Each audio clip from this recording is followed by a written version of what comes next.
A very, very good evening to all of you.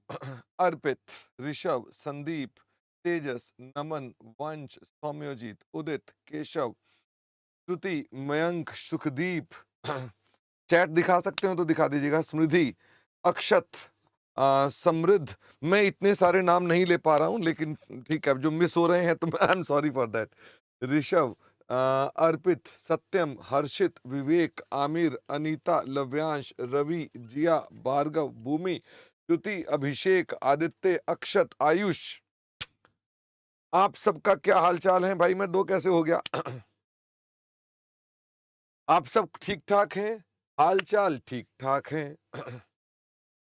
तो अमन भी ठीक है, दीपाक्षी भी ठीक है, वैभव भी ठीक है, कृतिका भी ठीक है। बहुत अच्छी बात है ये। हम लास्ट क्लास में आपके साथ एक टॉपिक पढ़ रहे थे जिसका नाम क्या था? Final accounts. अच्छा, अगर मान लीजिए आपको थोड़ी सी आज क्वालिटी में प्रॉब्लम लगे, क्योंकि हमारे यहाँ पर थोड़ा सा नेट स्लो चल रहे हैं, दोनों नेट, एयरटेल का भी और जियो का भी, तो आप ऐसे में अपने मोबाइल पर चले जाना। मोबाइल की ऐप पर जाकर आप क्लास देख लेना, वहां आपको कोई दिक्कत नहीं है। ओके, इसका मतलब आपको अगर ये प्रॉब्लम फेस कर रहे हैं, दिख नहीं रहा है, तो आप वहां जाके देख लेना, ठीक है? खुशी, AS9 की क्वेरी बेटा आज लेनी थी, पर मैं आज नहीं लेने के मूड में हूँ। मुझे लग रहा है कि मेरे टॉपिक का फ्लो भी खराब हो जाएगा, तो मैं अपने पास उसके लिए आई एम प्लानिंग कि मैं प्रॉब्ली फिर ना अगली क्लास के अंदर हम अनाउंस करके पहले से ही टाइम, क्लास का टाइम 7 बजे कर देंगे और 7 बजे से क्वेरी ले लेंगे उसकी, ठीक है? तो जाते हुए मैं आपको अनाउंस कर जाऊंगा। चलिए।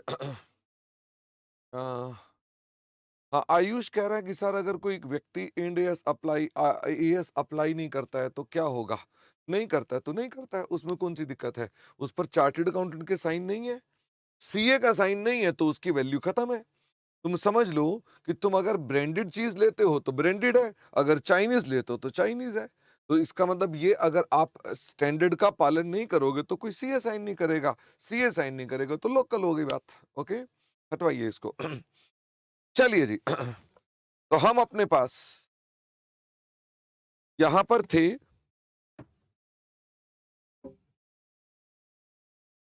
हमने अपने पास लास्ट में आपके साथ, हाँ, सौरभ, हम अपने पास AS7 की क्वेरीज, AS7 की तो ले ली थी हमने, फिर भी अगर कोई और क्वेरीज होंगी तो आपके साथ हम अगली क्लास के अंदर आपको मैं प्रॉब्ली 7:30 पौने 8 के आसपास का टाइम दूंगा, ठीक है? चलिए जी। हाँ, कल टेस्ट है बेटा, टेस्ट आज नहीं है, कल है। अच्छा, आज यूट्यूब वाले बच्चों को हमने हेलो नहीं करी अभी तक, तो रुखसार, मोटो व्लॉग, अनीश, अमन, तनीषा, आयुष, आप सबको भी भाई यूट्यूब पर भी सबको नमस्ते। और बुक एंड नोट में एग्जम्प्टेड एएस में इन केस ऑफ स्मॉल बराबर है शाश्वत, प्लीज एक बार फिर से चेक करना, ठीक है? चलिए जी, तो हम बात करते हैं अपने पास प्रिपरेशन ऑफ फाइनेंशियल स्टेटमेंट्स में। तो जो फाइनेंशियल स्टेटमेंट्स के फॉर्मेट्स हैं, मैं आपको हल्का सा एक क्विकली रिवाइज करवा रहा हूं बस खाली। बल्कि उसका सोचता हूँ छोटा सा मिनी वीडियो बना देते हैं, ठीक है? मिनी वीडियो, क्योंकि ऐसा सच कुछ है नहीं है। मुझे दिखा दीजिए नेकपाल।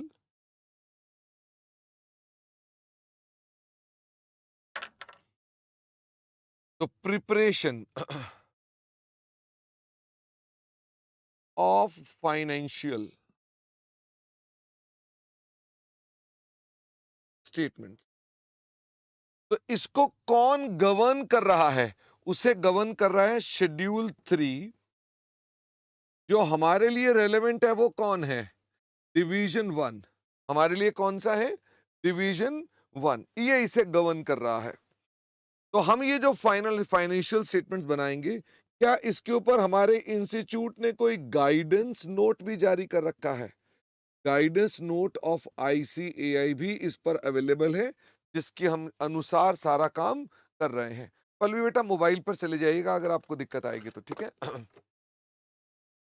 फिर हमने आपसे कहा कि हमारे पास जो ये फाइनल अकाउंट्स बनते हैं, इसमें कितनी चीजें होती हैं? क्या इसमें कैश फ्लो भी होती है, या इसमें statement of profit and loss and balance sheet, दो ही चीजें होती हैं? तो इसमें बेसिकली जो चीज होती है वो सिर्फ statement of profit and loss तथा बैलेंस शीट, दो ही चीजें होती हैं।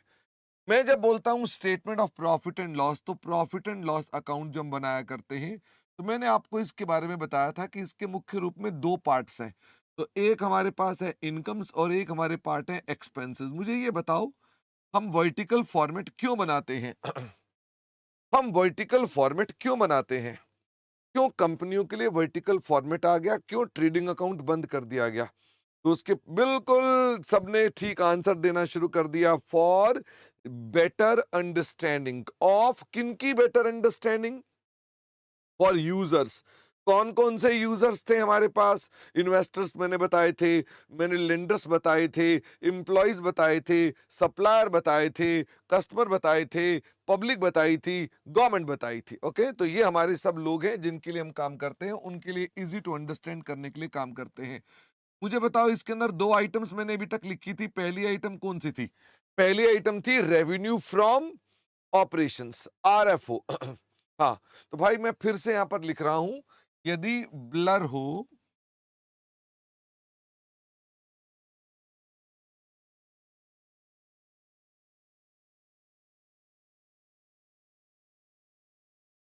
तो मोबाइल ऐप पर आज क्लास देख लें। क्योंकि हमारे यहाँ पर इंटरनेट की थोड़ी सी आज प्रॉब्लम चल रही है। हमारा एयरटेल एंड जियो दोनों में प्रॉब्लम है। तो हमारे पास दो लाइंस हैं और दोनों में प्रॉब्लम है। ओके, तो इसको बार बार आपको कहना ना पड़े, आप इसको देख लीजिएगा, ठीक है? तो मुझे ये बताइए, जो हम statement of profit and loss बनाते हैं, statement of profit and loss, इसमें दो चीजें होती हैं इनकम में। फटाफट से बताओ कौन कौन सी दो चीजें होती हैं? एक होता है रेवेन्यू फ्रॉम ऑपरेशंस और दूसरा कौन सा होता है? दूसरा होता है आपके पास अदर इनकम्स। फिर आते हैं इसके अंदर खर्चे। तो मुझे बताइए, इसमें खर्चों में सबसे पहला खर्चा मैंने कौन सा बताया था? Cost of material consumed. तो सबसे पहला खर्चा कौन सा था? Cost of material consumed, CMC. Okay, तो ये हमारे पास पहली चीज आ गई, कॉस्ट ऑफ मटेरियल कंज्यूम्ड। इसके अलावा हमारे पास यहां पर जो परचेजेस हैं, वो परचेजेस भी आएंगी। परचेजेस किसकी आएंगी? परचेजेस आएंगी ऑफ स्टॉक इन ट्रेड। और मुझे ये बताइए कि इसके बाद भी मैंने एक बात कही थी कि इसके बाद आएगा चेंज इन स्टॉक। तो हम इसके बाद चेंज इन स्टॉक भी लिखेंगे। ये तीन चीजें मैंने आपके साथ बताई थी।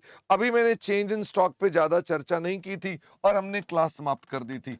यहां पर मैंने आपको बताना स्टार्ट किया था कि इन्वेंट्री कितने तरह की होती है। मुझे बताइए, इन्वेंट्री कितने तरह की होती है? एक होता है रॉ मटेरियल,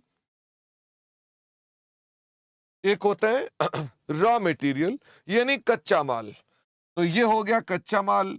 ये है वर्क इन प्रोग्रेस। क्या मैं कह सकता हूं कि इसका ये अधूरा बना हुआ माल है? तो WIP क्या है? जो अधूरा बना हुआ सामान है, यानी कि जो इन प्रोसेस है।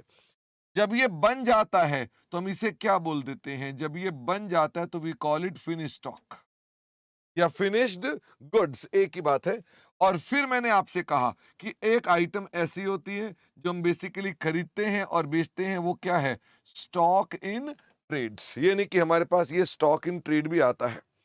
इसके अलावा भी कुछ चीजें हो सकती हैं, उसकी चर्चा हम बाद में करने वाले हैं। गुड्स इन ट्रांजिट और पता नहीं क्या क्या चीजें और भी हो सकती हैं। तो स्टॉक इन ट्रेड का क्या मतलब है? जो बना बनाया खरीदा है, बना बनाया खरीदा है ताकि हम बेच दे। बना बनाया खरीदा है बेचने के लिए। यहां तक की हमने चर्चा की थी। आज हम इससे आगे चलेंगे। मैंने इसका छोटा वीडियो बना दिया है। बस पिछली क्लास में इतना ही पढ़ा था। तो अब मैं अपनी चाहता हूं कि आप मेरी बात को ध्यान से सुनेंगे और हम आगे चलें। इसका प्रिंट आउट आपके लिए ले लेते हैं, अगर आपको प्रिंट आउट चाहिए तो। नहीं अंशुल, ये लिखना नहीं था ये, लेकिन मैंने आपको ना रिवाइज करा दिया, क्योंकि रिवाइज इसलिए कराते हैं ना कि पिछली क्लास से आप जुड़ जाएं।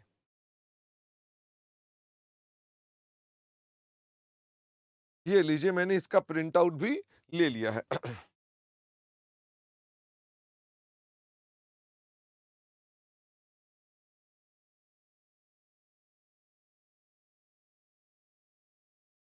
चलिए जी, अब मेरे साथ साथ सुनिए आगे। देखो, हम अपने पास जब यहाँ पर ट्रेडिंग अकाउंट, पीएनएल अकाउंट पुराने जमाने बनाते थे, आजकल वो चीजें बदल गई हैं। बदलने का मैंने कारण बता दिया। इसका नाम क्या है? Statement of profit and loss. तो हम इसको आजकल कैसे रिपोर्ट करते हैं? जो पुराने जमाने का ट्रेडिंग अकाउंट था, जो पुराने जमाने का ट्रेडिंग अकाउंट था, उसमें आप क्या यहाँ लिखते थे? Opening stock. आप लिखते थे रॉ मटेरियल का ओपनिंग स्टॉक मान लो 1 लाख रुपए, वर्क इन प्रोग्रेस मान लो 50,000 रुपए, और फिनिश्ड गुड्स का स्टॉक मान लो 70,000 रुपए, और स्टॉक इन ट्रेड मान लो 2 लाख रुपए। तो मतलब आप पहले जमाने में ऐसा करते थे? फटाफट से मुझे बताओ।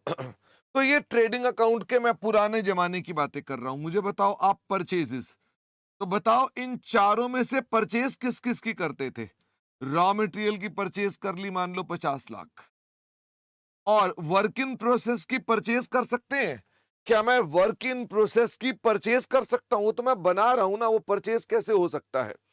इसके अलावा क्या फिनिश गुड्स की परचेज हो सकती है? जो मैंने माल अपनी फैक्ट्री में बनाया है, वो परचेज थोड़ा ना किया है, वो तो बनाया है। नाम से ही पता चल रहा है कि ये हमने खरीदा नहीं, बनाया है। और तो फिर क्या चीज हम और खरीद सकते हैं? स्टॉक इन ट्रेड मान लो 10 लाख। क्या और भी कोई खर्चे यहां पर आते थे? फटाफट से बताओ, और भी कोई खर्चे आते थे? हाँ, जैसे कैरिज इनवर्ड। बिल्कुल, कितना लिख दूं? 3 लाख लिख दूं? जैसे कैरिज इनवर्ड्स। अच्छा, बच्चे ने कहा वेजेस भी लिख दो। मैंने कहा ओके, वेजेस या डायरेक्ट लेबर्स 10 लाख लिख देते हैं, ठीक है। ये भी मैंने अपने पास लिख दिया। अच्छा, बच्चों ने कहा फैक्ट्री के भी खर्चे लिखो। मेरे ख्याल से बस इतने बहुत हैं। फैक्ट्री फैक्ट्री एक्सपेंसेस, तो फैक्ट्री के सारे एक्सपेंस आ गए। अब फैक्ट्री का इसमें जितने भी खर्चे थे, जो भी डायरेक्ट नेचर के हैं, सब के सब आ गए। फटाफट से बोलो हाँ कि ना। बिल्कुल ठीक, आप सबने आपको बता दिया कि बिल्कुल ऐसे ही होता था। अच्छा, आप मुझे बताइए, यहां पर सेल्स आ गई। मान लो सेल्स आ गई रुपीस कितने की? 90 लाख की सेल्स आ गई। अच्छा, हमारे पास ट्रेडिंग अकाउंट के अंदर आप क्लोजिंग स्टॉक भी लिखते थे। किस किस का क्लोजिंग स्टॉक लिखते थे? फटाफट से बताओ। रॉ मटेरियल का क्लोजिंग स्टॉक लिखते थे, मान लो 1,50,000। वर्क इन प्रोग्रेस का स्टॉक था मान लो 50,000। फिनिश्ड गुड्स का स्टॉक मान लेते हैं कितने का था? ये मैंने बढ़ा दिया, ये घटा देता हूं, तो ये मैंने कर दिया मान लो 40,000। और स्टॉक इन ट्रेड भी मैंने लिख दिया। कितने का लिख दिया? ₹2 लाख। 2 लाख की जगह कर दो 2,50,000। इन सब से आप क्या बोलते थे? फटाफट से बताओ, इन सब से आप क्या बोलते थे? आप बोलते थे ये ग्रॉस प्रॉफिट है। हाँ, राहुल कह रहे हैं हमारी रिटर्न इनवर्ड भी है। हाँ, तो ये नेट है बेटा, इनवर्ड रिटर्न के बाद है ये, ठीक है। सेल्स में आपकी कोई इनवर्ड रिटर्न है तो माइनस कर रखी है। इसका डिफरेंस क्या आता था? इसे हम बोलते थे ग्रॉस प्रॉफिट। वैसे आप चेक करना चाहें तो मुझे बता भी सकते हैं कि ग्रॉस प्रॉफिट कितना आता है। उदित ने कहा 3,70,000। 3,70,000 इज योर ग्रॉस प्रॉफिट। आपको लिखना की आवश्यकता नहीं है, आपको भी मैं तनीषा समझा रहा हूं खाली। हमारे पास इसको प्रेजेंट करने का एक बेटर मेथड माना गया। अच्छा, ये बताओ, ये जो बेटर माना गया, क्या ये हो सकता है अभी भी कल को इससे भी बेटर मेथड कोई निकल आए?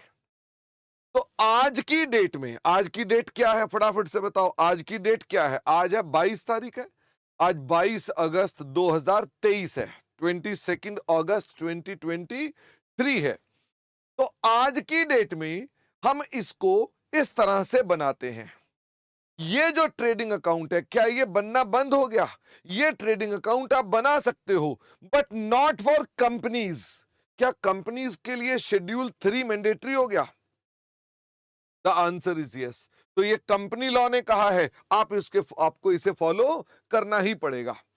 तो हम इसके अंदर जब लिखते हैं, तो सबसे पहले तो सेल्स को हम इस प्रकार से लिखते हैं कि साहब सेल्स को तो लिख दो यहां पर। सेल्स मैंने अपने पास यहां पर डाल दिया। हाँ, मोक्ष अभी बाद में टेस्ट की बात करेंगे, ठीक है। तो मैंने कहा सेल्स को हमने अपने पास डाल दिया कि this is the amount of sales. कोई दिक्कत नहीं है तो बताइए, सेल्स को तो हमने इस तरह से लिख दिया। नाम क्या है इसका? इनकम्स। क्या क्लोजिंग स्टॉक कोई इनकम होती है? क्या क्लोजिंग स्टॉक कोई इनकम होती है? क्या क्लोजिंग स्टॉक इनकम है? नहीं नहीं, स्टॉक भला कैसे इनकम हो सकती है? स्टॉक असल में अनकंज्यूम्ड परचेजेस है। क्या मैं ठीक कह रहा हूं? अनकंज्यूम्ड परचेजेस है। इसका मतलब जो आपने माल अभी कंज्यूम नहीं किया है। ओके, इसका मतलब ये हमारी इनकम साइड में आना। अगर मैं इसे इनकम में लिख दूंगा तो क्या ये अच्छा लगेगा या लोगों को समझ में आ जाएगा कि नहीं आएगा? क्लोजिंग स्टॉक को मैं लोगों को बोलूंगा भाई साहब ये इनकम है, कहेंगे यार ये स्टॉक इनकम है, मतलब स्टॉक आपके पास पड़ा है, हाउ इट इज इनकम। तो अब हम इसके अंदर बात करते हैं कि स्टॉक को यहां पर हम नहीं लिखेंगे। तो मेरी इनकम साइड खत्म हो गई। फटाफट से बताइए what is the incomes? Incomes are only rupees 90 lakhs. Incomes कितनी आ गई? रुपीज 90 लैक्स। अब बारी आती है कि मुझे अपने पास खर्चे भी लिखने हैं। तो खर्चों में शेड्यूल 3 मानता है सबसे पहले हमें क्या बताना चाहिए? Cost of material consumed. क्या बताना चाहिए हमको सबसे पहले? कि हमारा मटेरियल कंज्यूम्ड कितना है। इसका मतलब हम जो माल बनाते हैं उसमें कितना मटेरियल कंज्यूम करते हैं। तो अब मुझे फटाफट से बताओ इसमें कौन सी आइटम लिखेंगे? इसमें कौन सी आइटम लिखेंगे? सिर्फ और सिर्फ रॉ मटेरियल। सिर्फ और सिर्फ रॉ मटेरियल लिखेंगे और कुछ नहीं लिखेंगे। अब मुझे ये बता दीजिए कि रॉ मटेरियल, इसमें हमारे पास कौन कौन सी आइटम है रॉ मटेरियल की? क्या मेरे पास ये रॉ मटेरियल है ओपनिंग स्टॉक, ये रॉ मटेरियल की परचेज है और ये रॉ मटेरियल का क्लोजिंग स्टॉक है। तो मैं इन सब को एडजस्ट करूंगा और इसे क्या बोल दूंगा कि ये मेरे पास कंजम्पशन है।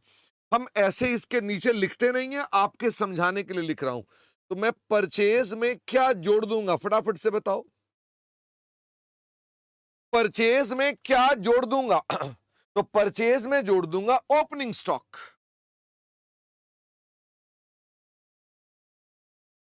जो कि कितने का है? 1 लाख। और घटा दूंगा अपने पास में कितने का स्टॉक? 1.5 लाख का, माइनस क्लोजिंग स्टॉक। क्या ऐसा करने से मेरी कंजम्पशन निकल आएगी? फटाफट से बताओ।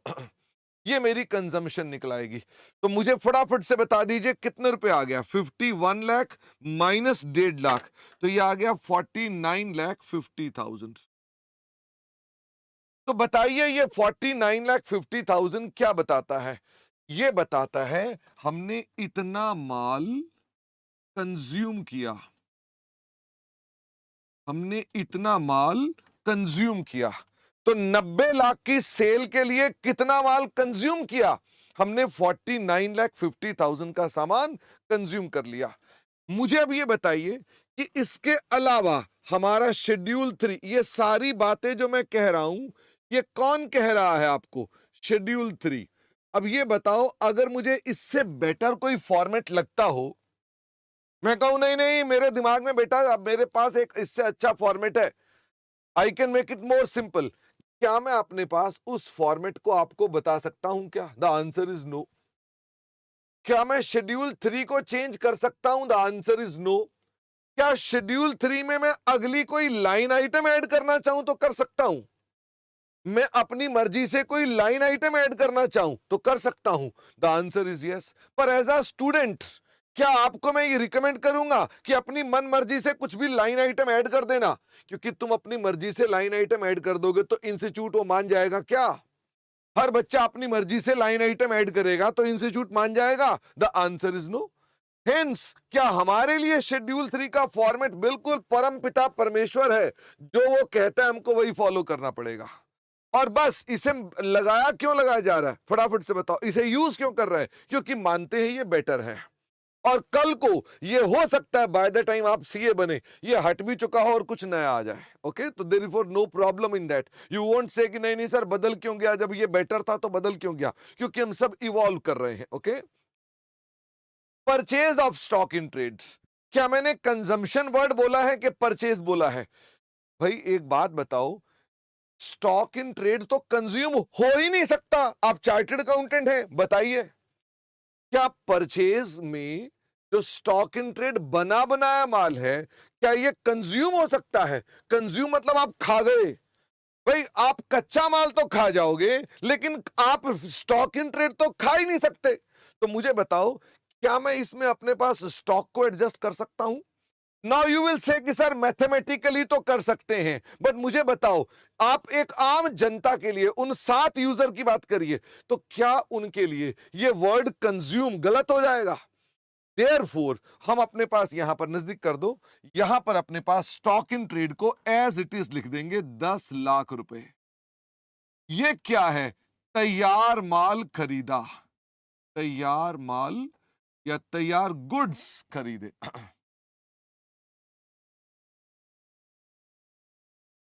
वैसे मुझे ये बता दीजिए कि ये भी आपने खरीद लिया। अब एक मुद्दा आ गया, क्या आपके मन में विचार नहीं आ रहा कि सर आपने इसकी परचेज तो लिख दी है, तो मुझे बताओ इसकी परचेज कितनी थी? 10 लाख की इसकी परचेज लिख दी है। क्या आपके मन में क्या आ रहा था कि इसका ओपनिंग स्टॉक भी लिखना चाहिए? फटाफट से बताओ, क्या आपके मन में नहीं आ रहा था कि इसका ओपनिंग स्टॉक भी लिखना चाहिए था? जो मैथमेटिकली तो आना चाहिए था, और क्लोजिंग स्टॉक भी लिखना चाहिए था।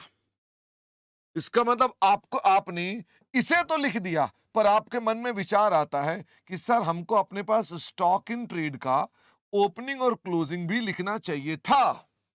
ओपनिंग और क्लोजिंग भी लिखना चाहिए था। मैं आपको लिखने नहीं दे रहा हूं, बताओ क्यों नहीं लिखने दे रहा हूं? मैं आपको क्यों नहीं लिखने दे रहा हूं?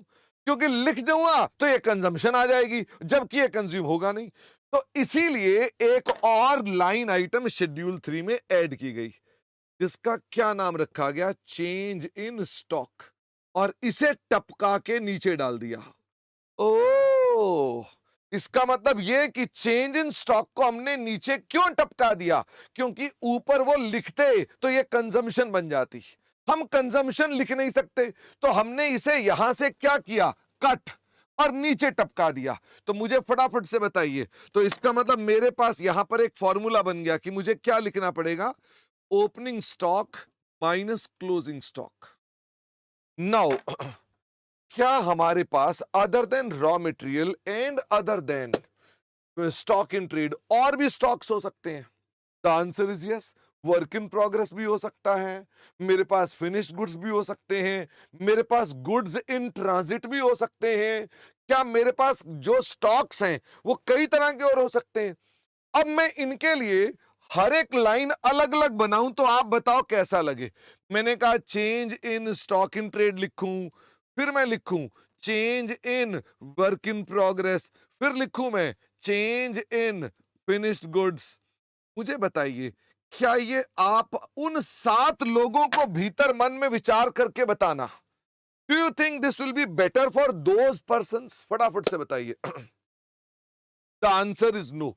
देयरफॉर इन 3 चीजों को क्या कर दिया गया? फटाफट से बताओ। इन 3 चीजों को कंबाइन करके एक चीज बना दी गई। तो मुझे फटाफट से बताओ, हमको अपने पास क्या ये change in stock in trade भी यही है, ये वर्क इन प्रोग्रेस भी यही है, फिनिश्ड भी यही है? The answer is yes. ये मैंने हटा दिया। अब मुझे फटाफट से ओपनिंग स्टॉक बताओ, कौन कौन सा? ये सारे के सारे ओपनिंग स्टॉक बताओ।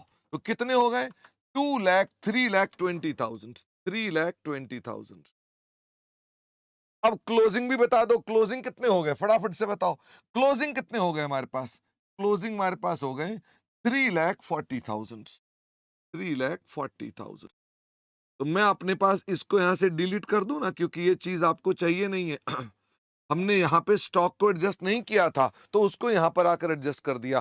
क्या ये यहां पर ऑल स्टॉक्स हैं एक्सेप्ट कौन सा वाला नहीं है? रॉ नहीं है, क्योंकि रॉ की कंजम्पशन निकाल दी।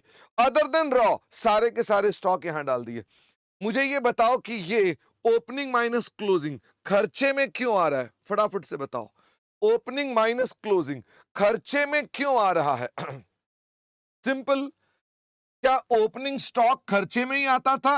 फटाफट से बताइए, क्या ओपनिंग स्टॉक खर्चे में ही आता था? खर्चे वाली साइड में ही आता था? The answer is yes. और क्या इसमें से आप जब यहां क्रेडिट में लिख रहे हैं तो क्या ओपनिंग स्टॉक इसको रिड्यूस ही करवा रहा था? The answer is yes. आप अभी भी तो यही कर रहे थे, आप अपने खर्चे वाली साइड पर ओपनिंग स्टॉक लिखकर ये माइनस करते थे, ये क्रेडिट करते थे। तो यही बात यहां लिखी है कि आप अपने पास खर्चे वाली साइड 320 लिखकर क्रेडिट वाले को माइनस कर दोगे। तो मुझे बताइए कितना अमाउंट बन जाएगा? तो this will be equal to -20,000। अब मैं आपसे एक बात कहना चाहता हूं, can I write negative item over here? क्या मैं नेगेटिव आइटम को यहां लिख सकता हूं? हर्ष ने कहा यस, ओके। तो बहुत सारे बच्चों ने कहा नो, हर्ष दर्शित ने भी कहा यस, इसके अलावा एक दो बच्चों ने और भी कहा नो। तो आज आज एक प्रण लेकर जाओगे, ये मतलब मत बोलना कि इधर लिखो या उधर लिखो, इधर नेगेटिव में लिखो या उधर पॉजिटिव में लिखो, हिसाब तो बराबर है, ये मत बोलना। पहले तो ये कसम खा लो, जिंदगी भर मत बोलना कि सर हम अगर इसको यहां ना लिख के वहां माइनस कर देंगे तो भी तो चल जाएगा, वहां से यहां कर देंगे तो भी तो चल जाएगा। देखो ऐसा है, मैथमेटिकली स्पीकिंग सब चल जाएगा, पर there is a particular format, we are suppose to follow that format, and the rule is कि जो चीज का जहां आइटम का प्लेस है वहीं आएगी, चाहे वो नेगेटिव हो चाहे वो पॉजिटिव हो। तो क्या मैं अपने पास इसको ऊपर लिख सकता हूं? The answer is no. भगवान ना करे मेरी सेल्स नेगेटिव आ जाए, भगवान ना करे मेरी अदर इनकम नेगेटिव आ जाए, तो क्या मैं उसको ऊपर से नीचे ले आऊंगा कि अदर इनकम को अदर इनकम में ही लिखूंगा? फटाफट से बताइए। मैं थोड़ा सा कंफ्यूज करने के लिए क्वेश्चन पूछता हूं, प्रोविजन बनाना खर्चा है, यस और नो? फटाफट से बताओ। प्रोविजन बनाया तो खर्चा है, the answer is yes. Provision cancel किया तो ये क्या है? क्या ये इनकम है या ये नेगेटिव खर्चा है? आराम से सोच के बताओ। प्रोविजन का बनना तो ये खर्चा है, तो बनी हुई प्रोविजन का हटना क्या ये इनकम है कि नेगेटिव खर्चा है? ये नेगेटिव खर्चा है। क्या उसको अदर इनकम में लिख सकते हो? द आंसर इज नो, आप उसको नहीं लिख सकते हो। इसका मतलब आपने उनकी नेचर को पकड़ना है, इसका मतलब आपने जो चीज पकड़नी है वो उसकी नेचर पकड़नी है और नेचर के हिसाब से चलना है। मैं चिंता मत करो, आपके साथ खूब चर्चा करूंगा अभी इसके ऊपर, ओके। बट मेरा क्वेश्चन ये था, क्या ये -20 ऊपर आ सकता है? The answer is not allowed, आप ये नहीं कर सकते। मुझे ये बताओ, आपके पास अभी भी कई चीजें यहां बची हुई हैं, क्या आप अपने पास जो वेजेस हैं, क्या आपको मालूम है ये एक अलग आइटम बनती है जिसका नाम है एम्प्लॉय बेनिफिट्स एक्सपेंसेस, और इसमें सैलरी भी आती है, इसमें वेजेस भी आते हैं और सब भी आ जाते हैं। ये अमाउंट यहां पर आएगा। हमारे यहां पर कोई डायरेक्ट और इनडायरेक्ट का भेदभाव नहीं है। ये जो डायरेक्ट और इनडायरेक्ट का भेद है, ये कहां से अराइज हुआ? ये कॉस्टिंग से अराइज हुआ। ये जो डायरेक्ट और इनडायरेक्ट खर्चे हैं, इसका भेद कहां से आया? ये कॉस्ट अकाउंटिंग से आया। अब होता क्या, बच्चा कॉस्ट अकाउंटिंग भी पढ़ रहा होता है, तो वहां वो टीचर पूरा जोर बता रहे बेटा ये खर्चा डायरेक्ट है, ये खर्चा इनडायरेक्ट है, इसको ओवरहेड में डालते हैं, और वहां तो भाई साहब और दिमाग खराब हो जाता है। ये अंडर एब्जॉर्ब्ड ओवरहेड है, ये ओवर एब्जॉर्ब्ड ओवरहेड है। वो कह रहा है भाई साहब ये पता नहीं क्या है, मैं तो आज तक सुना भी नहीं, अकाउंट्स इतना पढ़ डाला, ये सुना भी नहीं। वो उनकी कॉस्ट शीट के पॉइंट्स हैं। तो अपने दिमाग के अंदर क्लियर कट बैरियर रेखा खींच दो कि उनकी बातें क्या हमारे शेड्यूल 3 के लिए रेलेवेंट है? फटाफट से बताओ, क्या उनकी बातें शेड्यूल 3 के लिए रेलेवेंट है? The answer is no. तो वो जो भी बातें आप करते हो वो वहां की कॉस्टिंग की डिसीजन मेकिंग के लिए होती हैं। इसका मतलब आप कॉस्टिंग में क्या पढ़ रहे होते हैं? आप कॉस्टिंग में कॉस्ट का विश्लेषण करके कुछ फैसले कर रहे होते हो कि माल खुद बनाए कि बाहर से बना बनाया खरीद ले, कॉस्ट क्या पड़ती है, कुछ बच भी रहा है कि नहीं बच रहा। लेकिन क्या मैं यहां पर यह देख रहा हूं, मेरा ऑब्जेक्टिव क्या यहां पर यह है कि धंधा करें भी कि ना करें? The answer is no. मेरा ऑब्जेक्टिव क्या है? मेरा ऑब्जेक्टिव है कितने लोग? मेरा ऑब्जेक्टिव है 7 लोग। मैं इन 7 लोगों को रिपोर्ट बनाकर दे रहा हूं। बस मेरा यहां तक का है। इसका मतलब आप इस रिपोर्ट को क्लियर कट समझो कि हम ये बना रहे हैं। इसलिए आपको कोई भी आके कहे भाई साहब ऐसा ऐसा है, वैसा वैसा है, इसका मतलब आपके यहां पर कोई उसका यूज नहीं है। वो उनके अपने टॉपिक्स के अंदर, उनके अपने कंटेक्स्ट में कुछ चीजें हो सकती हैं, हमारे पास नहीं। सुमित, मैं भी आऊंगा नेगेटिव खर्चों पर। ओके, मुझे बताइए ये भी मैंने लिख दिया, जो ये कैरीज ओवरहेड्स हैं या जो डायरेक्ट या इनडायरेक्ट खर्चे और भी हैं, इनको हम अपने पास दिखाते हैं by the name called other expenses. वैसे ये बताओ, इसके बाद हमारे पास और कौन कौन सी आइटम्स आती हैं? इसके बाद एक और खर्चा आता है जिसका नाम होता है फाइनेंस कॉस्ट्स। वो मेरे इस सवाल में था नहीं क्योंकि वो पीएनएल की आइटम है। इसके अलावा हमारे पास एक और आइटम आती है, बताओ कौन सी? Depreciation and amortisation. यहां पर हमारे पास आती है। अच्छा, मुझे एक बात बताओ,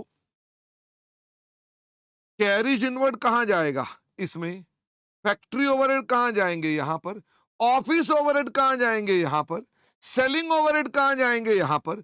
बैड डेट कहां जाएंगे? यहां पर। डिस्काउंट का खर्चा कहां जाएगा? यहां पर। रेंट कहां जाएगा? यहां पर। ट्रैवलिंग खर्चे कहां जाएंगे? यहां पर। आप इसमें 50 क्या हजारों खर्चे डाल सकते हैं। आपको लगता है कि इसके अंदर कोई और मैं लाइन ऐड करके, मैं चाहता हूं कि मैं अपने पास यहां पर एडमिनिस्ट्रेशन ओवरहेड्स को अलग से दिखा दूं? मैंने कहा मैं एडमिनिस्ट्रेशन ओवरहेड को जो कॉस्टिंग से आए हैं, मैंने कहा मैं काट के अलग से दिखा दूं। Can I do this in practical life? फटाफट से बताओ, क्या मैं प्रैक्टिकल लाइफ में कर सकता हूं?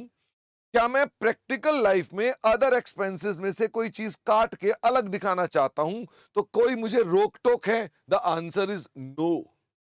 क्योंकि शेड्यूल 3 आपको क्या बोलता है कि आप कोई भी लाइन ऐड कर सकते हो।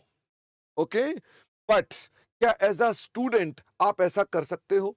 अब मैं आपको एज अ स्टूडेंट बोल रहा हूं, द आंसर इज नो। इसका मतलब ये चीजों को अगर दफ्तर में देखोगे तो आप ऑफिस में जाओगे तो आप कहोगे ऐसा ऐसा कर रखा है। तो याद रखना कि शर्मा जी ने कहा था चीजें ऐड की जा सकती हैं, पर मेरी क्लास में ऐसा नहीं होगा। हाँ दर्शित, बैंक चार्जेस कहां पर आएंगे? इसी के अंदर चले जाएंगे। लेकिन बैंक इंटरेस्ट कहां पर आएगा? ऊपर आएगा। तो मैंने कहा मेरे पास ये सब चीजें यहां पर आती है। मेरे इस सवाल में ये दोनों आइटम का टोटल कितना है? 8 लाख रुपए। तो क्या मैं कह सकता हूं मेरे पास ये आज का मॉडर्न ट्रेडिंग अकाउंट है? इसी में ही क्या पी&एल की आइटम भी आ जाएंगी? यहां सारे के सारे खर्चे, अगर सैलरी का खर्चा होगा तो फटाफट से बताओ कहां जाएगा? अगर सैलरी का खर्चा होगा तो कहां जाएगा? सैलरी का खर्चा इंप्लॉय में चला जाएगा। अगर डेप्रीसिएशन का खर्चा होगा तो वो कहां जाएगा? डेप्रीसिएशन का खर्चा यहां पर आ जाएगा। अगर मान लीजिए कोई इंटरेस्ट का खर्चा है, ब्याज का खर्चा है, तो वो कहां जाएगा? वो यहां पर आएगा। अगर मान लीजिए कोई इनकम है, जैसे इंटरेस्ट की इनकम है या रेंट की इनकम है या डिविडेंड की इनकम है, कोई भी इनकम्स हैं अदर देन धंधे की इनकम, जो धंधे की इनकम थी वो अलग कर दी मैंने। ये कौन सी इनकम्स हैं? गैर धंधा, जो धंधा नहीं है, इनको हम कहां लिखते हैं? इनको लिखते हैं अदर इनकम्स। तो ये आइटम कहां चली गई? ये आ गई मेरे पास अदर इनकम, जो इस सवाल में है नहीं। अच्छा, और इसमें बड़े सारे खर्चे रह भी गए। अब मुझे नाम बताते जाओ। जैसे बेड डेट रह गए, जैसे ट्रेवलिंग एक्सपेंस रह गया, जैसे ऑफिस एक्सपेंस रह गया, जैसे एडवर्टीजमेंट रह गई, जैसे अपने पास और भी जो खर्चे तुम डालना चाहते हो। प्रोविजन बनाई हमने, प्रोविजन क्रिएटेड या प्रोविजन कैंसल्ड। क्या प्रोविजन कैंसल्ड जो है वो इनकम मानी जाएगी? The answer is no. ये सब चीजें, प्रोविजन बनी ना बनी, ये सब कहां चली जाएंगी? This will go to other expenses. तो मेरे को बताइए, क्या ये ज्यादा आसान नहीं हो गया? क्या ये ज्यादा आसान नहीं हो गया? अब किसी को भी समझ में आता है कि इसको कमाने के लिए, फटाफट से बताओ, इसको रीड करेंगे सब बच्चे मेरे साथ साथ। बताओ 90 लाख रुपए की सेल को लाने के लिए कितना माल कंज्यूम किया आपने? आराम से एज अ यूजर देखो, 90 लाख रुपए की सेल लाने के लिए कितना माल कंज्यूम किया? 49,50,000। और बना हुआ माल कितना खरीदा? आपने 10 लाख का माल खरीदा। वैसे मुझे ये बताओ, इससे आपको पता चल गया कि कंपनी ट्रेड में ज्यादा काम कर रही है कि मैन्युफैक्चरिंग में ज्यादा काम कर रही है? क्या पता चल गया आपको? तो मुझे बताओ, इसके अंदर ट्रेड ज्यादा कर रही है कि मैन्युफैक्चरिंग ज्यादा कर रही है?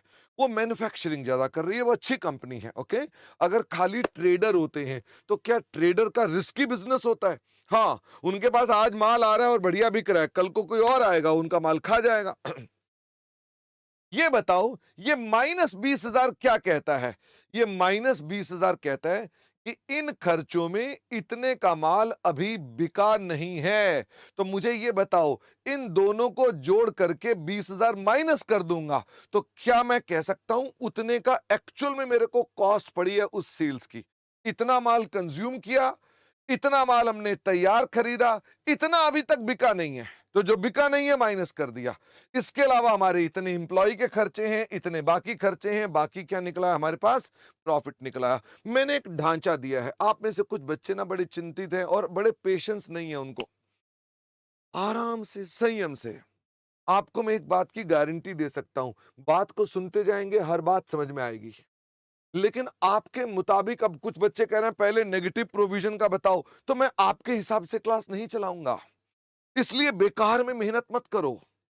और अगर नेगेटिव, आप ना लिख लो अपनी कॉपी के पीछे कि मेरे मन में क्वेरी आई थी कि नेगेटिव प्रोविजन का क्या होगा।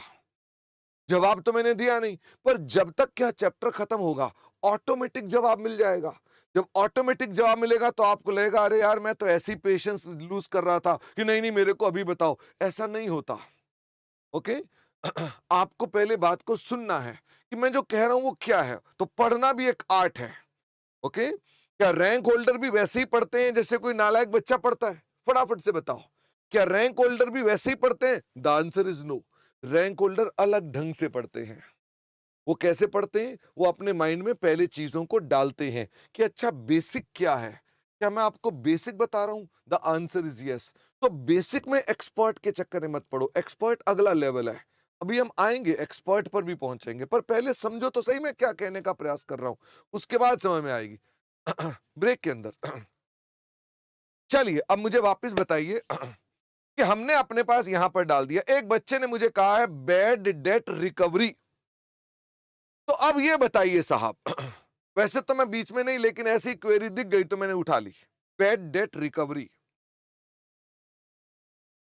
क्या ये इनकम है?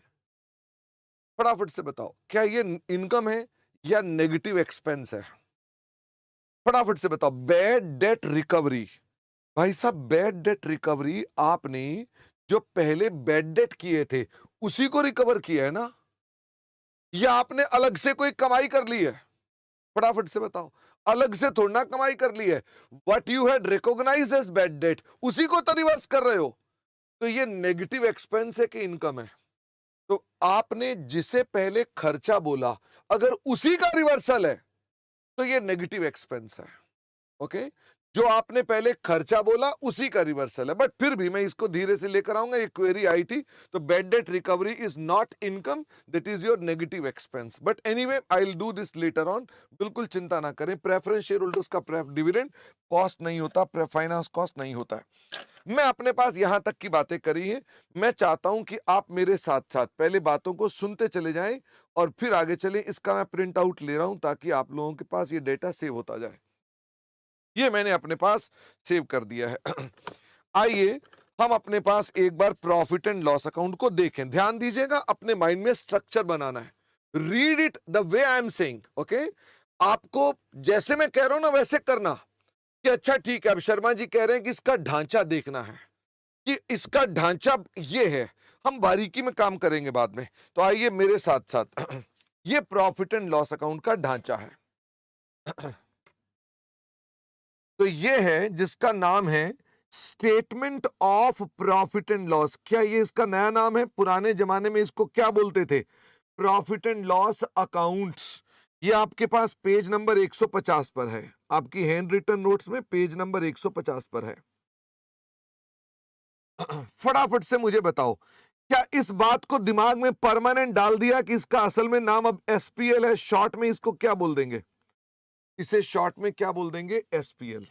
नंबर 2, इसमें कितने आपके अमाउंट्स के कॉलम होते हैं?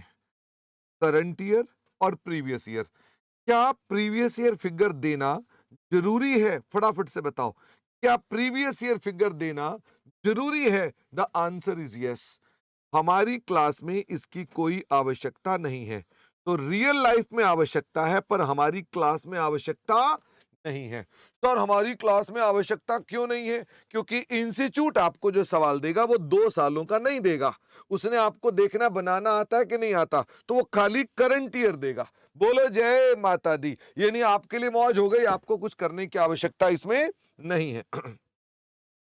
हाँ, बच्चा कह रहा है राधे राधे बोलो। राधे राधे, माता और राधे में कोई अंतर नहीं है, तो राधे राधे। फिर आ गया हमारे पास नोट्स। ये नोट भी मैंने आपको समझाया नहीं क्या होता है। डू यू नो, ये नोट बेसिकली जो है, ये नोट्स टू अकाउंट्स के नंबर्स हैं। ये क्या है? नोट्स टू अकाउंट्स के नंबर्स हैं। मैं जब बोलता हूं नोट्स टू अकाउंट्स के नंबर्स हैं, तो इसका क्या मतलब है? नोट्स टू अकाउंट्स के अंदर, भाई एक मेरी एनुअल रिपोर्ट पड़ी थी यहाँ पर, वो गायब कर दी तुम लोगों ने। पूरे बैच के लिए चाहिए, उसको दाएं में मत कर देना। अब वो नहीं मिल रही, कहाँ गई? ये देखो, हमारे ऑफिस में सब शैतान लोग हैं।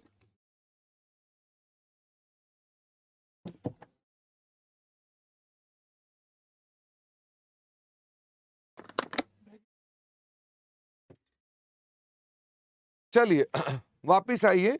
ये नोट नंबर में ना आपको किसी और कंपनी में दिखाता हूं, वो भी मैं ढूंढता हूं, इन्होंने कहां रख दी हो। तो क्या इस तरह से देखो, ये नोट बने हुए हैं, क्या आपको दिखाई दे रहे हैं? ये रिलायंस इंडस्ट्रीज के लिए है। मैं आपको रिलायंस इंडस्ट्रीज क्यों नहीं दिखा पाता? मेरे पास रिलायंस की रिपोर्ट है, तो मैं क्यों नहीं दिखा पाता? बल्कि ये तो कलर्ड भी है, क्योंकि ये क्या लगा रही है? ये इंड एस लगा रही है। ठीक है, और मैं आपको इंड एस पढ़ाया नहीं है, तो इसका मतलब आपका, लेकिन कुछ कुछ चीजें कॉमन है। तो मुझे फटाफट से बताओ, क्या आपको नोट नंबर दिखाई दे रहा है? 29.1, 29.2, क्या आपको दिखाई दे रहा है? Note number 30, earning per share. तो आप ना इसको अगर जब चेक करेंगे, तो इसके प्रॉफिट एंड लॉस में आपको ये इंडेक्स्ड मिलेंगे। इंडेक्स मतलब यानी उसके अंदर आपको ये चीज मिलेंगी। जरा देखना, अर्निंग पर शेयर का कौन सा नोट नंबर था? 30। तो ये नोट जो होता है ना, ये इंडेक्सिंग होती है। क्या आपको पता चल गया? जब भी मुझे किसी चीज में इंडेक्सिंग देनी हो, तो इंडेक्सिंग ऐसे देते हैं।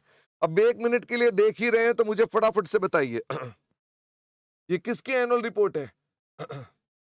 रिलायंस की। पर ये भी शेड्यूल 3 को तो फॉलो करते ही हैं। इनका डिवीजन 2 है, काफी हद तक वैसा ही है। मुझे बताओ, क्या आप भी पहली चीज यही लिखते हो, कॉस्ट ऑफ मटेरियल कंज्यूम्ड? फटाफट से बताओ, पहली चीज यही है आपकी, cost of material consumed. Number 2 पर क्या आता है? Purchase of stock in trades.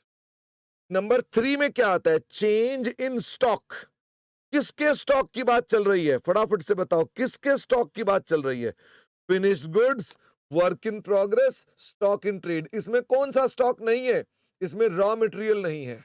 अगर कोई और भी आइटम्स होती, जैसे गुड्स इन ट्रांजिट, तो क्या वो भी यहां आ जाते? वो भी यहां आ जाते। ओके, बड़ी मजे की बात है, मैंने आपके साथ ये लाइन आइटम ऐड की हुई है, excise duty and service tax. क्या मैंने आपके साथ ये लाइन ऐड की है? नहीं की है। क्या ये ऑप्शनल है? इन्होंने कर रखी है, हम नहीं करेंगे अपने पास। हमारी अगली आइटम कौन सी है? हमारी अगली आइटम है एम्प्लॉय बेनिफिट एक्सपेंस। उसके बाद अगली आइटम कौन सी है? Finance cost. अगली आइटम कौन सी है? डेप्रिसिएशन। उसकी अगली आइटम कौन सी है? Other expense. क्या इनका भी ढांचा मोर और लेस वैसा ही था? वापिस आए और जरा मेरे साथ साथ। हाँ, असल में और भी बड़े कई डिफरेंस है, इसमें नहीं था तो मैंने यहां से दिखा दिया।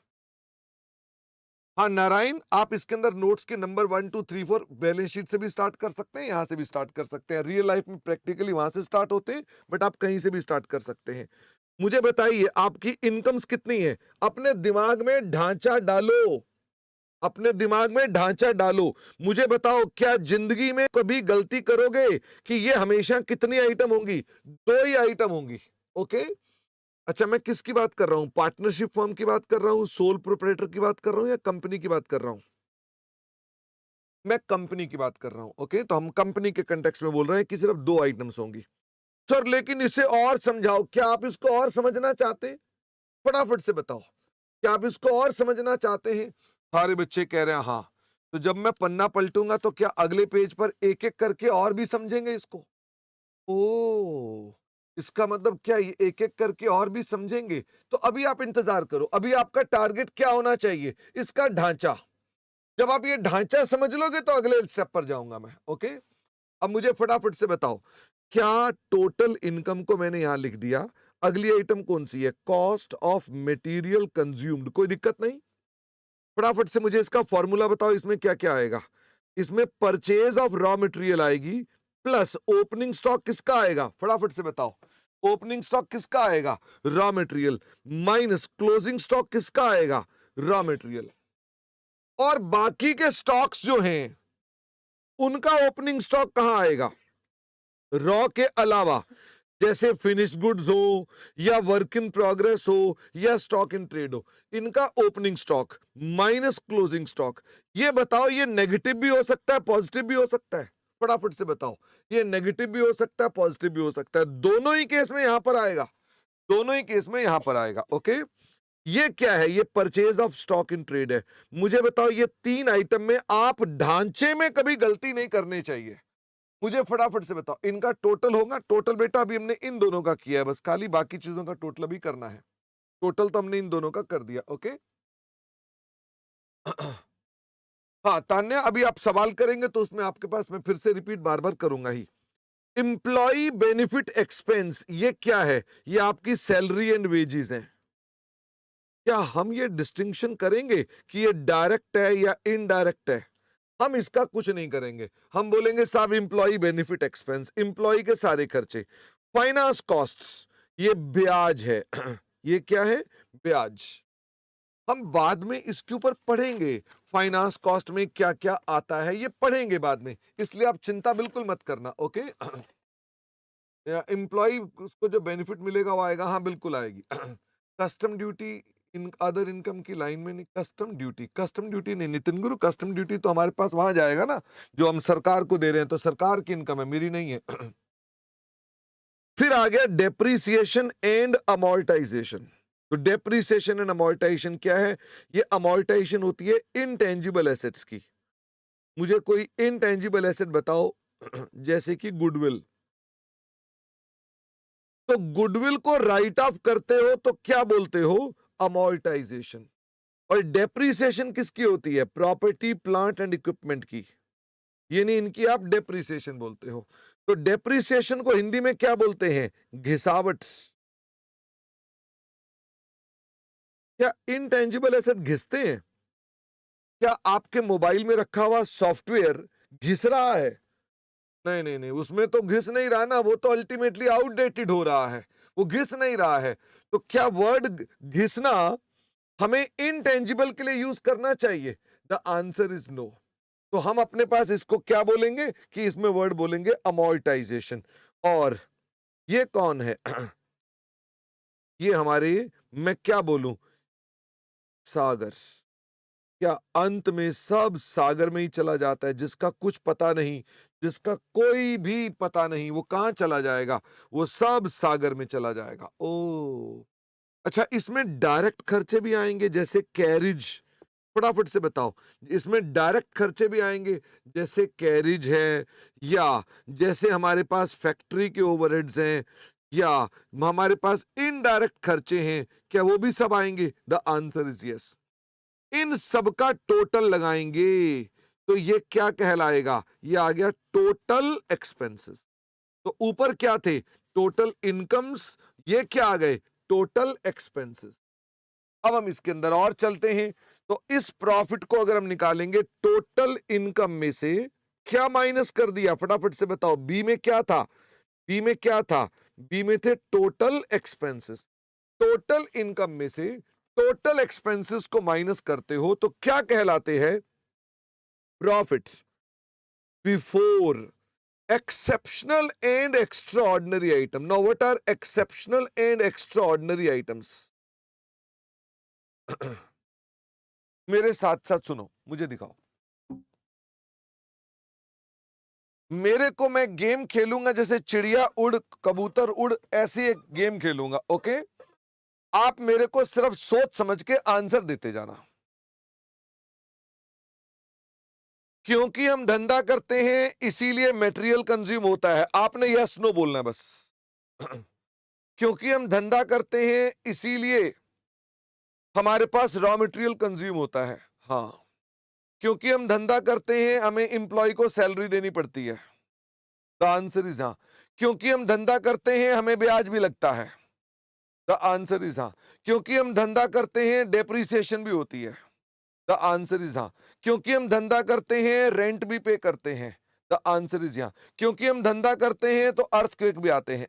द आंसर इज हाँ। अशोक ने कहा हाँ।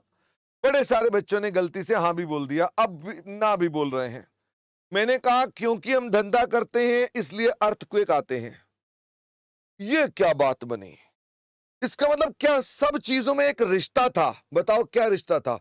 क्योंकि हम धंधा कर रहे हैं तो खर्चा हो रहा है, लेकिन कुछ खर्चे हम धंधा करें ना करें हुए जा रहे हैं। जैसे अर्थक्वेक से लॉस हो गया, अभी बीच में बारिशें बहुत ज्यादा हुई, हिमाचल प्रदेश के अंदर बहुत सारे बिजनेसेस का, बहुत सारे घरों का लॉस हुआ। Do you know this point? बहुत सारे बिजनेसेस का भी लॉस हुआ और बहुत सारे व्यक्तिगत प्राइवेट लोगों का भी लॉस हुआ। अब मुझे ये बताओ, मैं उन्हें बोलूंगा क्योंकि वो धंधा करते हैं इसलिए उनके यहां बारिश आती है और इसीलिए मकान गिरते हैं, क्या ये कोई कनेक्ट हो पा रहा है? फटाफट से बताओ। ये तो वैसे ही है।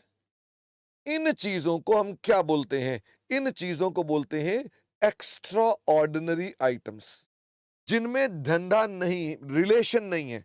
यानी धंधे का और आग का कोई रिलेशन नहीं है, धंधे का और अर्थक्वेक का कोई रिलेशन नहीं है, धंधे का और फ्लड्स का कोई रिलेशन नहीं है। तो जिनमें रिलेशन नहीं है ये सब आइटम को हम क्या बोलते हैं? फटाफट से बताओ। इन्हें क्या बोलते हैं? Extra ordinary. क्या मैं इन्हें शॉर्ट में एबनॉर्मल आइटम बोल सकता हूं? कि जो एबनॉर्मल है, जो कभी भी नहीं होती है, अजीब सी होती है, यानी इनको क्या हम एबनॉर्मल आइटम बोल सकते हैं? The answer is yes. Abnormal नाम नया है कि एक्स्ट्रा ऑर्डिनरी नाम नया है? एबनॉर्मल तो पुराने जमाने का नाम है। तो वर्ड एबनॉर्मल लॉस आप इस्तेमाल ना करें तो ज्यादा अच्छा है। तो आप कौन सा नाम इस्तेमाल करेंगे इंस्टेड ऑफ एबनॉर्मल? बताइए कौन सा नाम इस्तेमाल करेंगे? आप वर्ड इस्तेमाल करेंगे एक्स्ट्रा ऑर्डिनरी आइटम्स। ओके, मुझे बताओ आपके ढांचे में प्रॉफिट बिफोर एक्स्ट्रा ऑर्डिनरी था, एक और भी आइटम थी प्रॉफिट बिफोर एक्सेप्शनल आइटम। क्या था? Profit before exceptional item. तो अब आपके मन में क्वेश्चन आएगा, sir what is exceptional item? तो आपको मैं इसका पहले तो एग्जैक्ट कारण बता दूं कि एक्सेप्शनल आइटम का चक्कर क्या है। इंडिया में कुछ भी एक्सेप्शनल नहीं होता। ओके, इंडिया में कुछ भी एक्सेप्शनल नहीं होता। अब मेरी बात ध्यान से सुनना।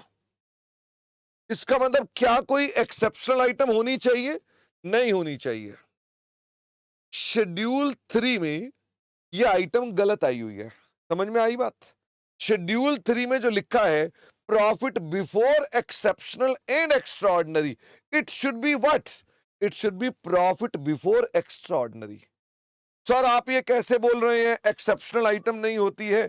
क्योंकि 1 से लेके 29 तक के सभी अकाउंटिंग स्टैंडर्ड में एक्स्ट्रा ऑर्डिनरी तो समझाया गया है कि एक्स्ट्रा ऑर्डिनरी क्या होता है, पर एक्सेप्शनल नहीं बताया गया। आ हा हा हा हा। इसका मतलब पूरे के पूरे एएस पढ़ डाले, पर एक भी एएस में वर्ड एक्सेप्शनल एक्सपेंस या एक्सेप्शनल आइटम नहीं हुई। तो क्या जो लॉ मेकर्स थे जिन्होंने शेड्यूल 3 का ड्राफ्ट बनाया और कानून पास कर दिया, उनसे एक आइटम लिखी गई जो एक्चुअल में किसी एएस में डेल्ट ही नहीं है? ये तो बड़ी प्रॉब्लम हो गई कि एक्चुअल में कोई एएस ही नहीं है उसका। अब ये कौन सी आइटम आ गई भाई साहब एक्सेप्शनल आइटम? तो पहले आपको बता दूं लॉ मेकर ने आइटम उठाई कहां से। लॉ मेकर ने आइटम उठाई अमेरिका से। अमेरिका में एक्स्ट्रा ऑर्डिनरी आइटम को एक्सेप्शनल बोलते हैं। ओहो, अमेरिका में क्या होता है? एक्सेप्शनल आइटम होती है कहां पर? एक्स्ट्रा ऑर्डिनरी की जगह। अमेरिका में एक्स्ट्रा ऑर्डिनरी नहीं होता।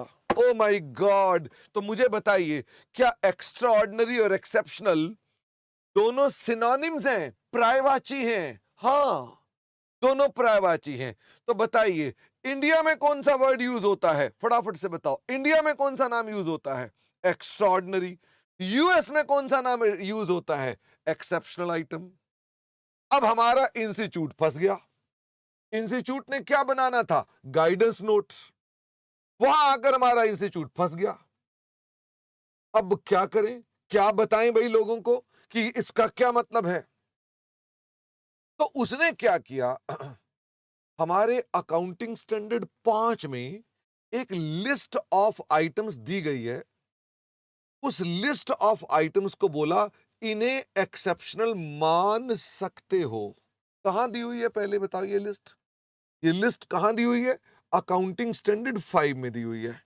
और वहां पर क्या लिखा है? क्या ये एक्सेप्शनल लिखा हुआ है? ना ना ना, मैंने क्या बोला, हमारे किसी भी एएस में वर्ड एक्सेप्शनल है क्या? है ही नहीं। वहां पर यह लिखा हुआ है कि इन खर्चों को आप डिस्क्लोज करो। क्या करो? डिस्क्लोज करो। अब डिस्क्लोज तो कहीं भी कर सकते हैं, पर हमारे इंस्टीट्यूट के गाइडेंस नोट ने कह दिया कि वो जो लिस्ट है उसे एक्सेप्शनल मान सकते हो। तो मुझे ये बताओ, क्या एक्सेप्शनल के लिए सब जुगाड़ किया जा रहा है? क्योंकि गलती से कानून में आ गया था, अब आ गया था तो उसको हटाने की ताकत तो कानून में ही है। इंस्टीट्यूट ऑफ चार्टर्ड अकाउंटेंट तो नहीं चेंज कर सकते शेड्यूल 3। तो इन्होंने अपने गाइडेंस नोट में क्या लिख दिया? इन्होंने कहा भाई एक्सेप्शनल में कोई आइटम एग्जिस्ट नहीं करती है, फिर भी एएस 5 में दी गई एक लिस्ट है, उस लिस्ट को क्या मान लो कि यही एक्सेप्शनल आइटम है। नमन कह रहा है why they are not amending its. Naman, वो अभी पिछले दिनों पार्लियामेंट में चल रहा था ना, इंडियन पेनल कोड, जिसको कि स्टैंडिंग कमेटी के पास भेज दिया गया है। कितना पुराना है? 125 साल। कोई चेंज कर रहा है उसको?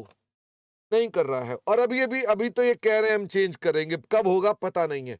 तो ये बताओ, क्या ये छोटी मोटी गलतियों के लिए कोई आपको लगता है कि चेंजेस बड़े आसान है?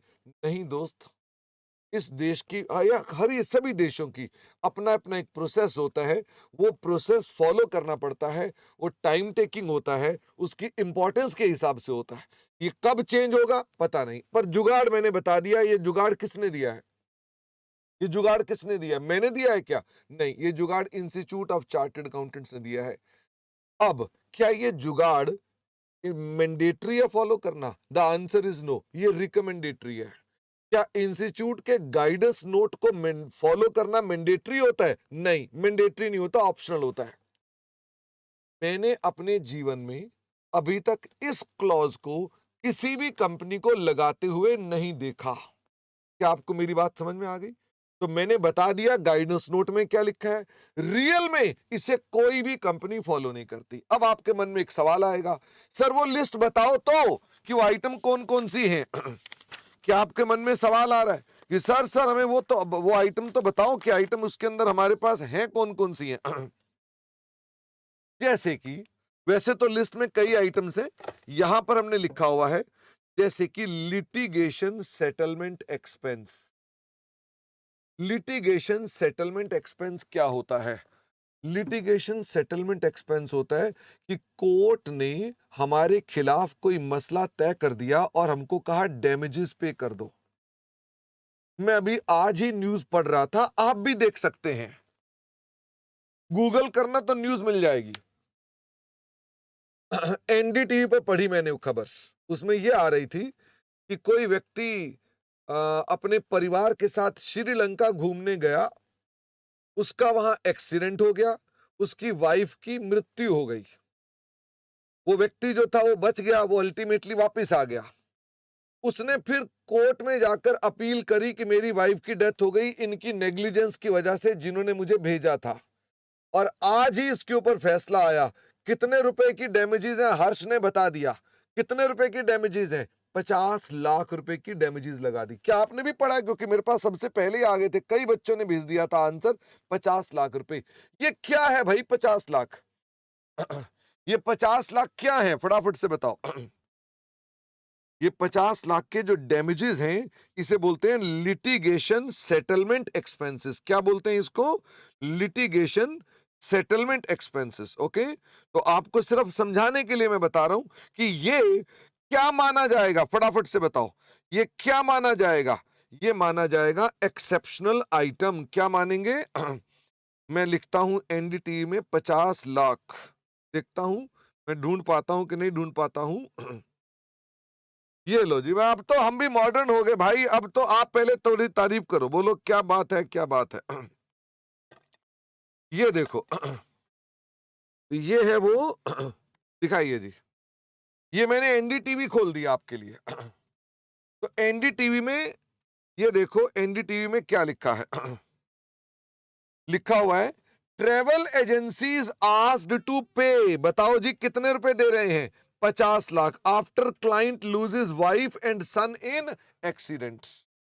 तो सारे बच्चे मुझे ये बताइए, कोई 2019 का एक्सीडेंट हुआ था, उसमें ये ड्राइवर की गलती थी, जो कुछ भी है वो तो आप पढ़ सकते हैं। फिर ये मसला कहां गया? डिस्प्यूट में गया। डिस्प्यूट के बाद उसकी सेटलमेंट हो गई, और सेटलमेंट के बाद उन्होंने कहा कि भाई इसके अंदर आपको क्या करना पड़ेगा? 50 लाख की कॉम्पेंसेशन पे करनी पड़ेगी।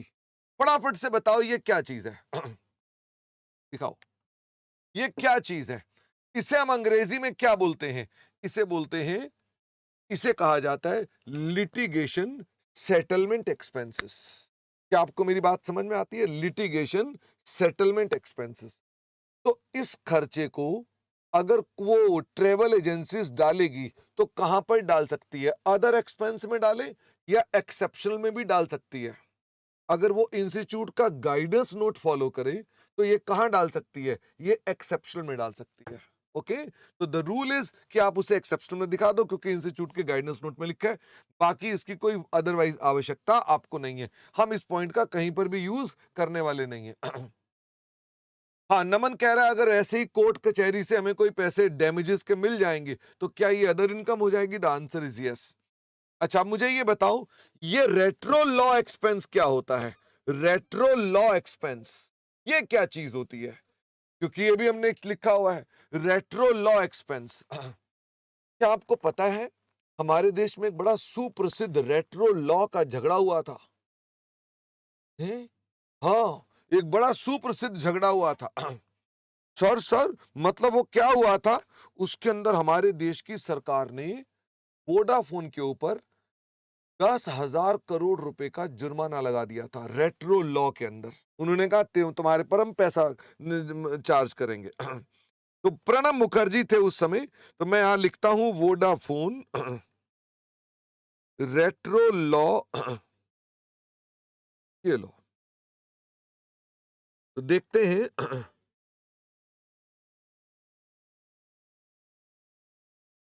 आ गया, दिखाओ। ये क्या लिखा हुआ है? Vodafone retro tax case. तो आपको थोड़ी सी हिस्ट्री बताऊं इसके बारे में। वोडाफोन रेट्रो टैक्स केस के अंदर हुआ क्या था? तो सुनो जरा, क्या हुआ। हमारे देश में इनकम टैक्स को बचाने के लिए वोडाफोन कंपनी ने कोई टैक्स प्लानिंग की, और टैक्स प्लानिंग करके उसने अपना 10,000 करोड़ रुपए का जो टैक्स था वो बचा लिया। क्या की उसने? टैक्स प्लानिंग की। तो टैक्स प्लानिंग गलत थोड़ी ना है, आपको टैक्स के अंदर एडवांटेज मिल रही है, प्लानिंग करो, कौन सी दिक्कत है? उन्होंने प्लानिंग की, अवॉइडेंस नहीं थी हर्ष, प्लानिंग थी, गलत कुछ भी नहीं था। अब सरकार को लगा भाई ये क्या हो गया हमसे, 10,000 करोड़ रुपए का टैक्स बनता है, इन्होंने प्लानिंग करके बचा लिया उसको। अब सरकार ने बड़ी स्मार्टली क्या किया, कानून के अंदर इनकम टैक्स एक्ट में अमेंडमेंट लेकर आए, और अमेंडमेंट उन्होंने कौन सी डेट से ले आए? बैक डेट से जाकर ले आए, रेट्रो। क्या वर्ड रेट्रो समझ में आ गया? रेट्रो मतलब क्या? बैक डेट में। अब सोचो, देश में कानून आ जाए कि भाई जो बंदा भी हरी बत्ती पार करेगा उसका चालान होगा, तो क्या सब तुम्हारे चालान हो जाने चाहिए क्योंकि तुम सारी हरी बत्तियां पार करके आए हो? बताइए। अब आपने तो कोई गलत नहीं किया था, पर कानून ने क्या कर दिया? कानून ने कहा बैक डेट में चेंज कर देते हैं इसको। अब बैक डेट में चेंज किया और उसके ऊपर उठा के डिमांड निकाल दी और कहा ला भाई साहब 10,000 करोड़ पे जमा कराओ। अब वोडाफोन चूंकि इंडिया में काम कर रहा था, उसकी मजबूरी थी, उसने 10,000 करोड़ रुपए दिए। अब उसके बाद क्या हुआ? वो वोडाफोन जो था उसने हमारे देश की कोर्ट में अपील की कि साहब ये गलत हुआ मेरे साथ, सरकार कानून लेकर आई है, गलत किया उसने, रेट्रो कानून कैसे ला सकती है? पर सरकार के अंदर वो जीतते गए, भारत सरकार जीतती गई। यानी हाई कोर्ट के अंदर पहले हाई कोर्ट में वोडाफोन जो था वो जीता था, सुप्रीम कोर्ट के अंदर वोडाफोन हार गया। अब समस्या हो गई। अब वोडाफोन हिंदुस्तान की कोर्ट से तो फैसला ही ले नहीं पाया, सुप्रीम कोर्ट से ऊपर जा नहीं सकता, वो चला गया इंटरनेशनल कोर्ट्स और इंटरनेशनल कोर्ट में जाकर के उसने मुकदमा दायर कर दिया भारत सरकार के खिलाफ। और इंटरनेशनल कोर्ट ने कह दिया कि भारत सरकार यहां क्या कर रही है? गलत कर रही है। जब भारत सरकार को वहां गलती का एहसास कराया गया कि भाई साहब आपको ऐसे ही करना है तो देखो आपके देश में दिक्कत होगी, तब तक वहां पर सरकारें भी बदल गई थी। तो फिर उसके बाद कहा गया कि हाँ ये सरकार जो थी ये गलत स्टेप था, उसको ठीक किया गया और उसको बाद में उसका पैसा रिफंड किया गया। क्या आपको मालूम है? उसका पैसा वोडाफोन का रिफंड किया गया। ये देखो, क्या ये वही लिखा हुआ है? गवर्नमेंट ने रूल्स निकाले कि हम डिस्प्यूट, भाई साहब क्या देख रहे हो? तो गवर्नमेंट ने क्या कर दिया? डिस्प्यूट सेटल कर दिया। क्या ये क्या लिखा है? इंटरनेशनल आर्बिट्रेशन केस में वोडाफोन जो था वो जीत गया। किसके अगेंस्ट जीत गया? वो हमारे इंडिया के खिलाफ जीत गया। हाँ कृतिका, वोडाफोन को सरकार ने रिफंड किया पैसा, समझ में आ रही? ब्याज के साथ रिफंड किया उन्होंने। इसका मतलब ये हो गया। तो मैं आपको बताना चाहता हूं, ये जो रेट्रो लॉ के केसेस हैं जिसमें सरकार आपसे पैसा लेती भी है और रिफंड भी करती है, ये दोनों चीजें क्या मानी जाती हैं? ये दोनों चीजें मानी जाती हैं एक्सेप्शनल आइटम। क्या मानी जाती है? Exceptional item. क्या ये जरूरी है एक्सेप्शनल आइटम मानना? ना, ये तो मैंने कहा हमारा इंस्टीट्यूट कह रहा है कि आप इसे एक्सेप्शनल मान लो, बाकी कोई जरूरी नहीं है। ओके, तो ये हमारे पास बेसिक मैंने आपको रफ आइडिया दे दिया कि एक्सेप्शनल क्या होता है। मुझे इससे ज्यादा इस पर कोई टाइम लगाने का कारण नहीं दिखाई देता। तो मुझे वापस आओ और मुझे दिखाओ कि इसके अंदर क्या क्या चीज है। अब किताब दिखाएंगे। Profit before exceptional and extra ordinary item. तो मैंने आपसे कह दिया एक्सेप्शनल कुछ नहीं होता, फिर भी कुछ होना हो तो डाल सकते हो। यहां एक्सेप्शनल भी डाली जाएगी, एक्स्ट्रा ऑर्डिनरी भी डाली जाएगी। क्या मैं इसको शॉर्ट में एबनॉर्मल आइटम बोल सकता हूं? हाँ। और इसे क्या बोल सकता हूं? लिटिगेशन। बच्चे ने पूछा लिटिगेशन क्या होता है? कानूनी कानूनी झगड़े। ठीक है, तो कानूनी झगड़ों में कोई फैसला लेन देन का अगर आता है तो ये एक्सेप्शनल हो गया। ये एबनॉर्मल, एबनॉर्मल में क्या क्या आ सकता है? जैसे फ्लड्स, ठीक है, जैसे अर्थक्वेक एक्सेट्रा, ये हमारे पास इसमें ऐसा आएगा। तो ये मेरे पास आइटम्स होती हैं। अब मुझे बताओ इसमें ये दो आइटम लेस कर दें तो क्या निकल कर आएगी? अब निकल कर आएगी प्रॉफिट बिफोर टैक्स। तो इसमें से आपने ये दोनों चीजों को एडजस्ट किया तो क्या निकल आया? Profit before tax. और मुझे हाँ बाय फायर भी आ गया बेटा। अब उसके अंदर ना कॉमन सेंस लगा लो कि फ्लड, अर्थक्वेक, फायर। अब इसमें और 10 चीजें जोड़ दो कि भाई तेज आंधी से आ गया, वो भी कोई दिक्कत नहीं है। यशराज बेटा आप क्वेरीज पूछें, ये नहीं, आप गूगल पे सब अवेलेबल होता है। टैक्स एक्सपेंस, तो करंट टैक्स और डेफर्ड टैक्स। ओके, तो आप अपने पास यहां टैक्सेस लिखेंगे। सर ये टैक्स कैसे निकालते हैं? मैंने कहा ये लेटर ऑन डिस्कस किया जाएगा। ये क्या निकल कर आएगी? ये कहलाएगी प्रॉफिट आफ्टर टैक्स। और लास्ट में हम अर्निंग पर शेयर बताएंगे। डाइल्यूटेड को बाद में बताएंगे, बेसिक वाले को बताएंगे। वैसे बताओ अर्निंग पर शेयर कैसे निकालते हो? जितनी भी अर्निंग्स होंगी अगर उसको डिवाइड कर दो with the number of share तो क्या ये पर शेयर अर्निंग आ जाएगी? तो ये पर शेयर अर्निंग आएगी।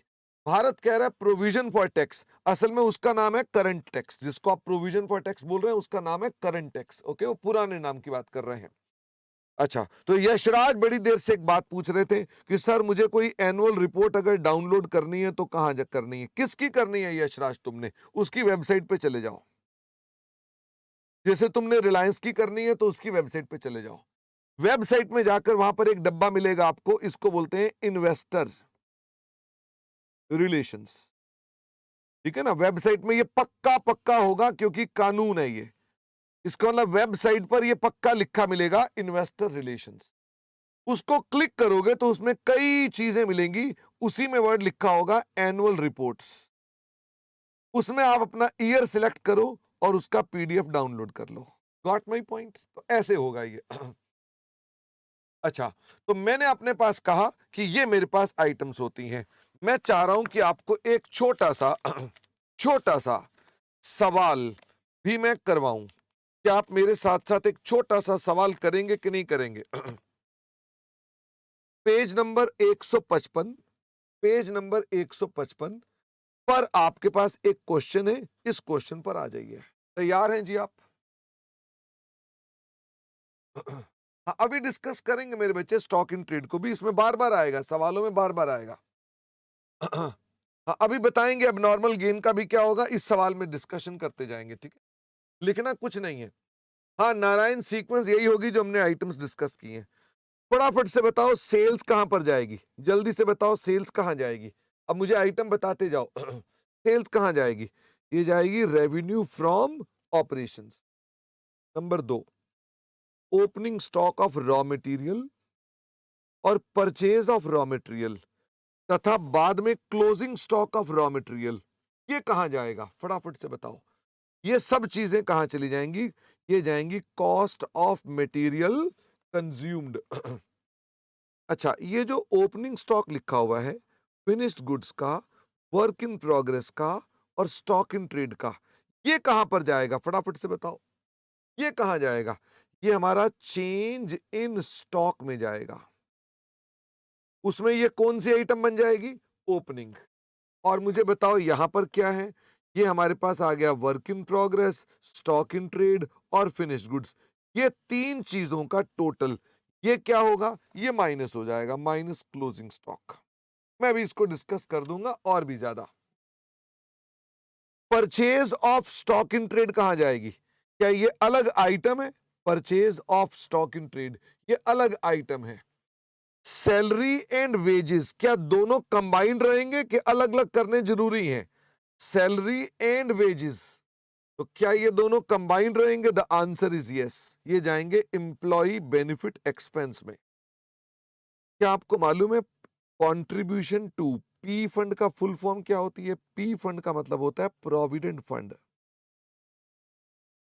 पी फंड का मतलब होता है प्रोविडेंट फंड। क्या आपको मालूम है प्रोविडेंट फंड हम अपने एम्प्लॉयज के लिए पैसा जोड़ते हैं ताकि वो रिटायरमेंट पर प्रोविडेंट फंड से पैसे निकाल सकें। तो ये बताओ, एम्प्लॉय के लिए प्रोविडेंट फंड में जुड़ा हुआ पैसा उसको मिल रहा है, तो दे भी तो कोई रहा होगा ना, उस प्रोविडेंट फंड में कोई डाल भी तो रहा होगा।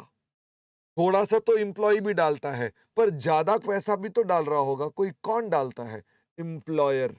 तो एम्प्लॉयर जब उसे डालता है तो उसे क्या बोलता है?